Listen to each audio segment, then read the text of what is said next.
Hey everyone, Emma here, also known as 8vinyllow, bringing you all another video. Today's video is going to be part 2 of my St. Louis/Illinois vinyl haul video.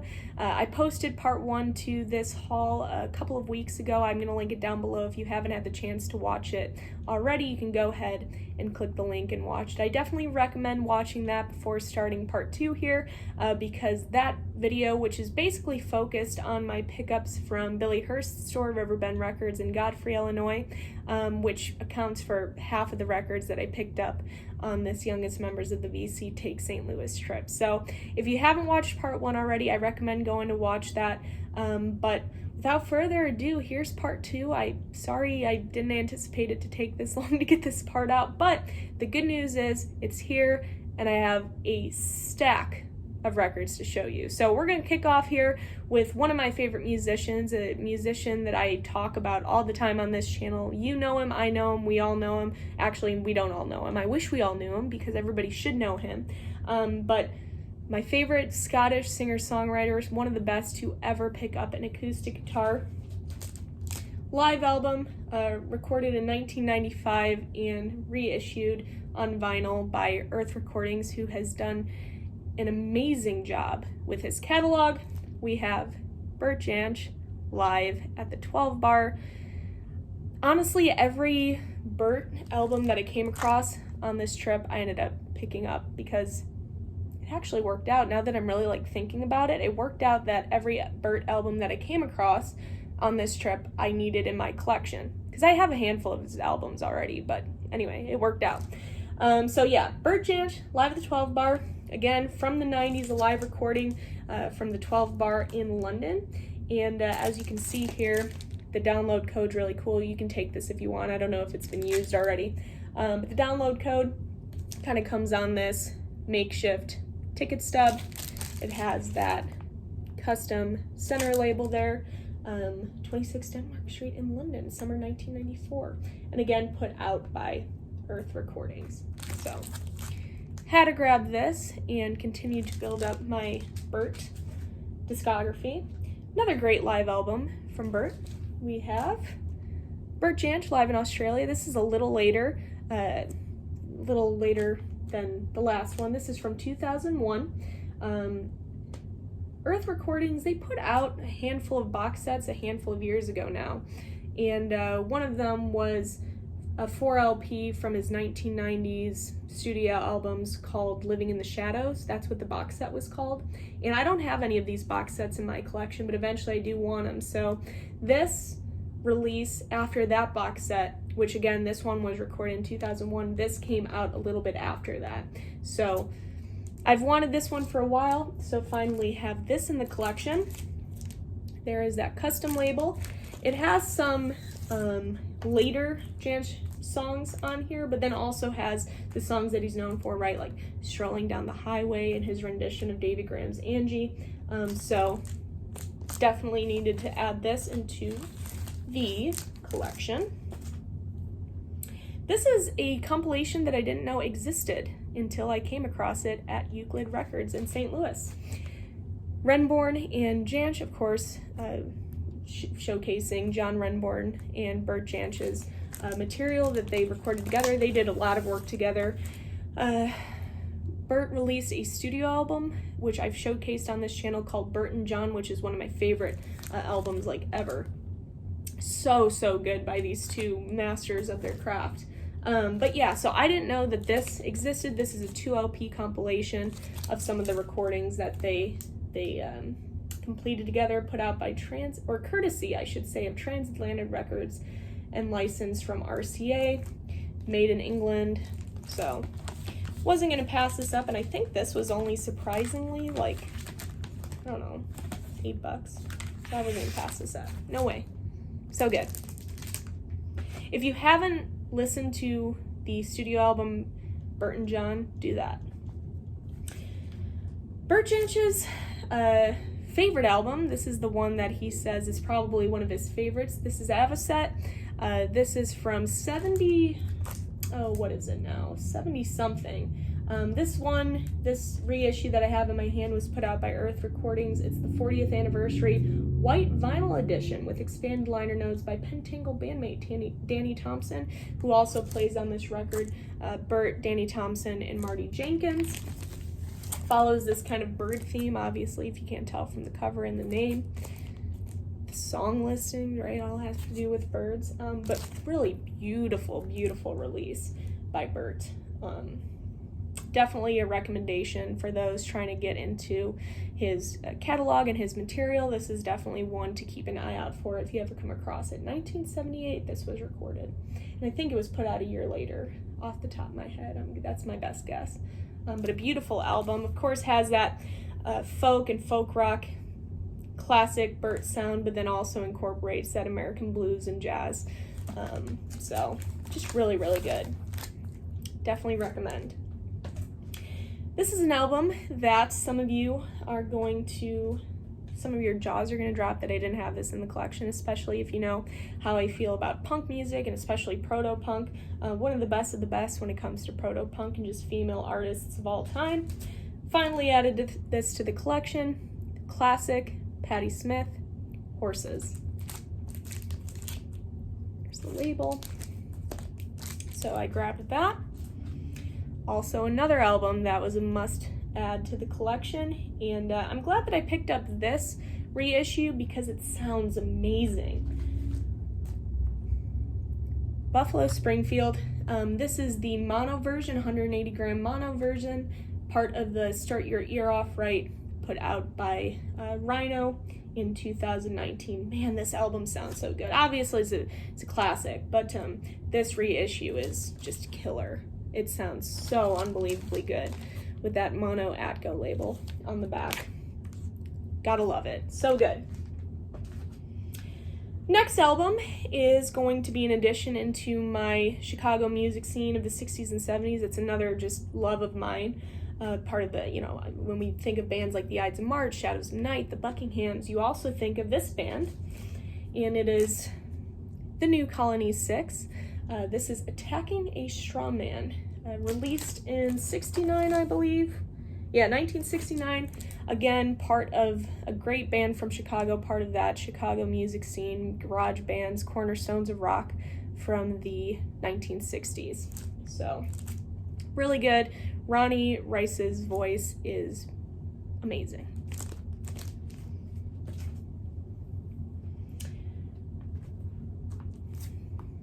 Had to get this debut album.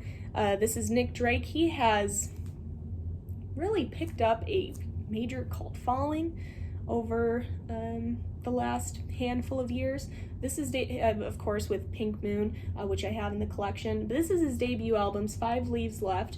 Another really underrated, because we were just talking about Bert Jansch's extreme, I guess I wouldn't say underrated now, but at the time, severely underrated folk musician that really should have, when he was alive, received more love than he did. But thankfully, I mean, he's not alive to see it, so that sucks. But I don't know how else to word that without sounding morbid. But now, people know that name. They know Nick Drake. They know Pink Moon. They know Brighter Later, which I still need in the collection. So 5 Leaves Left was a must-have in the collection. And then there is that classic Pink Island label. So grab that. Oh, one of my favorite guitarists. British blues guitarists of all time. This is the best of the best for this musician. This is Peter Green and his album The End of the Game. This one and In the Skies are my two favorite, I'm losing my mind, favorite Peter Green solo albums. Whoa. Limited edition 180 gram white vinyl from 1970, the best psychedelic jazz rock jamming ever. I agree with that. Peter Green Fleetwood Mac is my favorite, and Peter Green solo is unbelievable. So if you haven't checked this album out, this is high on my recommendations list for anyone that is just hasn't heard it, I guess. I don't know. So check this one out, and In the Skies, Peter Green. Continuing on with this Peter Green theme, this was also a pickup. This was a Music on Vinyl reissue from an album from 1980 overlooked Peter Green album, not his best by any means, but I'm a Peter Green completist, so had to add this to the collection. Peter Green, 1980, this is his release, Little Dreamer. There's the label. Then later in his career, for those who know their Peter Green history, he started much later in his career. He started Peter Green with Splinter Group, and he released a handful of albums with that band, and this is one of them. This is Peter Green with Nigel Watson and the Splinter Group, the Robert Johnson Songbook, and it is exactly what it says. It is Peter Green and the band doing their renditions and recordings of the great king of the Delta Blues, Robert Johnson's songs. So this reissue that I picked up is the 20th anniversary edition, released on vinyl for the first time by Madfish. And to be completely honest with you, before I came across this, I didn't know it existed. So I'm excited. I haven't had time to listen to this yet, but I'm excited to dig into this and hear what Peter Green has to say. So, originally released in 1998. One of the best guitarists ever. Hard Road with Peter Green, John Mayall and the Blues Breakers, huge recommendation as well. Another amazing guitarist.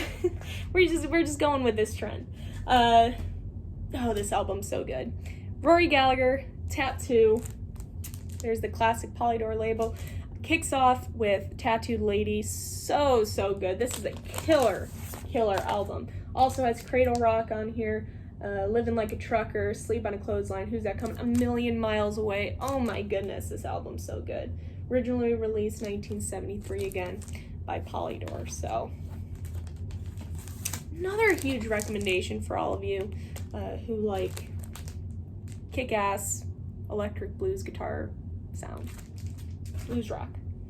Speaking of blues rock, I swear I had this in a random order. I didn't mean to do this. Outside of the artists compiling them together, the artists keeping all the albums, you guys get what I'm saying. I don't know why, words are hard today. But this is going to be a one take, so I don't care. Blues rock, Texas blues rock, Rio Grande Mud, ZZ Top, one of my favorite ZZ Top releases, their 1972 album. This is a reissue from 2018, also part of that Rhino Start Your Ear Off Right release. This is on limited muddy brown vinyl. So that's a color. And then also by the classic trio, R.I.P. Dusty Hill, El Loco. So filling gaps in my ZZ Top collection here. Speaking of mentioning Peter Green and A Hard Road and John Mayall and the Blues Breakers, I have the Beano album up here, John Mayall, Blues Breakers with Eric Clapton. Then I have the Hard Road with Peter Green, John Mayall and the Blues Breakers. I finally have this on vinyl, which some of you are probably going to be surprised that I did not own this already. But this is John Mayall's Blues Breakers Crusade. This includes, who's on this? Mick Taylor, John McVie, and Keith Hartley all play on this record. Awesome John Mayall release, and I got the mono Sundazed reissue. So finally have this. For my Beach Boys fans, when I came across this album, I did not know that it existed. And I recently, in my last video, talked about a concert that I went to and saw this musician play with Brian Wilson and El Jardine. Blondie Chaplin. I didn't know this existed. This is his debut album, his studio album from 1977. So very interesting listen for sure on Asylum Records. Also following this Beach Boys trend, I picked up, and Dylan over at the Record Spinner grabbed the other copy of this. This was a Record Store Day release from a handful of years ago. I want to say 2017 or 2018. But this is Dennis Wilson, Bamboo, The Caribou Sessions, an album that was supposed to be. And then, of course, the tragic death of Dennis Wilson ended up not making this album a reality. But the Record Store Day, they came out with the studio sessions and material from this. Should have been an album. So, yeah. Love the color of this vinyl. It's kind of this, you can't really see it in the packaging, but it has, or the sleeves I should say, but it has this kind of like dark green and then like splatter to it. Really nice, really great listen. If you enjoy Pacific Ocean Blue and you like Dennis Wilson, you would, and just the Beach Boys, you would dig this compilation. Marikin was happy about this one, the Queen of Queen, filling gaps in my Queen collection as well. An album that a lot of people regard as their favorite from this band. This is Queen 2. Read off some of the, you guys know this album, but Procession, Father to Son, White Queen, so on, Ogre Battle, you keep going, The March of the Black Queen, Seven Seas of Rye. This is definitely a fan favorite. So I was going to pass that up when I saw that. Needed to add that into the collection.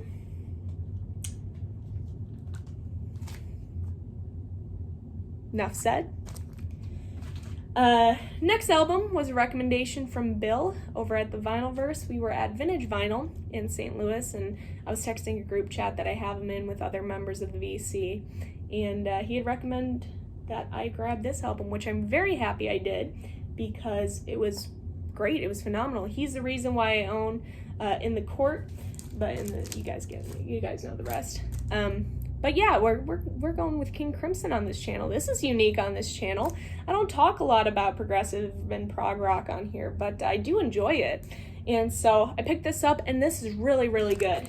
King Crimson, I can't remember the name. Lark's Tongues and Aspic. So there you go. I really enjoyed this, so thank you, Bill, for the recommendation.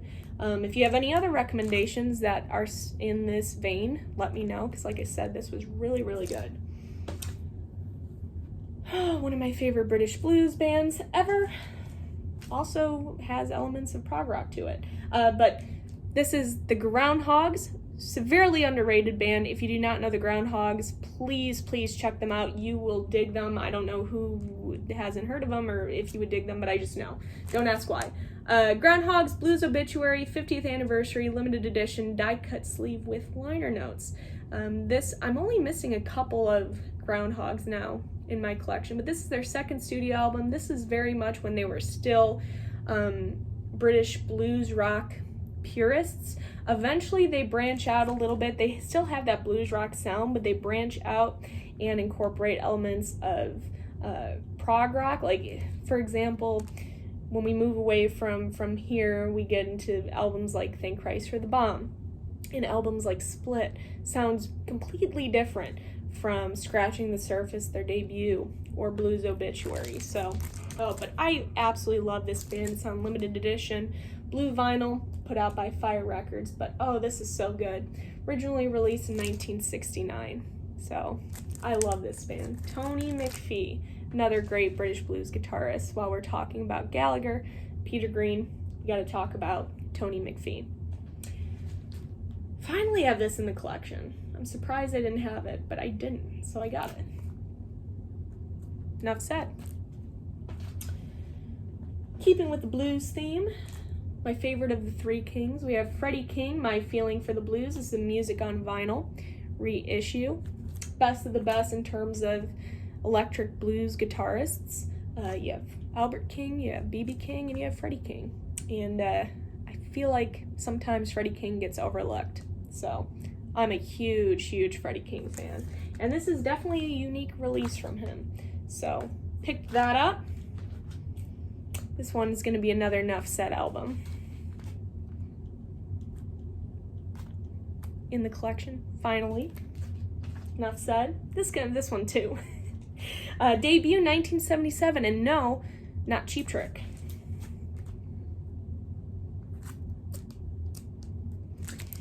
This is Cheap Trick Connection though, and we're gonna end this video off on a high note. Cheap Trick Connection, an album that I already have 3 different copies of. This is my 4th copy. This is Fuse. This is the abandoned album that was released pre-Cheap Trick with Rick Nielsen, Tom Peterson of Cheap Trick. But the reason why I picked this up, now one, it is a rule if I ever come across a Fuse album, I'm gonna pick it up just because that's just my rule. But two, this is a copy that I did not have already because it is sealed. Sealed copy of Fuse. To be honest, I teared up a little bit when I saw this.